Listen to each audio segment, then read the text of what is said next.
যে কোনো রোজাদারকে রোজা খোলাইল, সে নিজেকে জাহান্নাম থেকে মুক্ত করাইল। সাহাবা জিজ্ঞাসা করছে, কি দিয়া? আমরা তো পেট ভরে খাওয়াইতে পারবো না। আল্লাহ রসুল বলছে, দুধ দিয়া। দুধও তো সবার কপালে জোটে না। তাহলে খেজুর দিয়া? এটাও তো জোটে না। আল্লাহ রসুল আল্লাহর থেকে অনুমতি নিতে নিতে এখানে নিয়ে আসছেন, ওয়ালাউ শুরবাতা মা, এক ডোক পানি দিয়া যদি খোলাও তারপরও তোমাকে জাহান্নাম থেকে মুক্ত করে দেবে।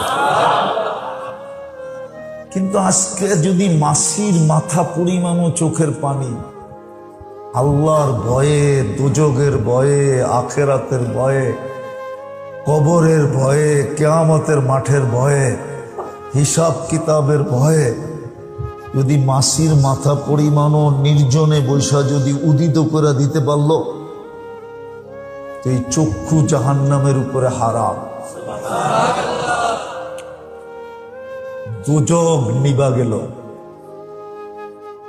দুজগ নিবা গেল। অথচ সারা দুনিয়ার পানি দিয়ে আপনি দুজগের একটা কয়লা নিবাইতে পারবেন না, কয়লা পারবেন না। কেন? ঈসা আলাইহিস সালাম জিজ্ঞাসা করছিল এক দলকে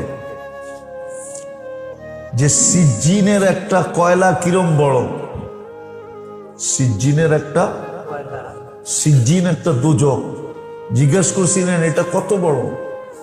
তো মাটির নিচের থেকে জবাব আসছে, কুল্লু জমরাতিম মিনহা কা আতবাখিদ দুনিয়া কুল্লিহা। এক একটা কয়লা পুরা দুনিয়ার সমান বড়। জিজ্ঞাসা করছিলেন ঈসা আলাইহিস সালাম যে ওমা সিজ্জিন, সিজ্জিন কি জিনিস? তো নিচের থেকে আওয়াজ আসছে, কুল্লু জমরাতিম মিনহা কা আতবাখিদ দুনিয়া কুল্লিহা। ওর একটা কয়লা সারা দুনিয়ার সমান বড়। আপনি নিভাইতে পারবেন না। অথচ আজকে এক ফোঁটা চোখের পানি না, সামান্য একটু পানি আল্লাহর ভয়ে কোনায় বৈশা যদি উদিত করতে পারেন, তাহলে দোজখ নিবানো সহজ, নিবা যাবে। আমি যেটা বুঝাইতেছিলাম যে আফসোস একদিন আমরা করব, আফসোস একদিন হবে, আফসোস।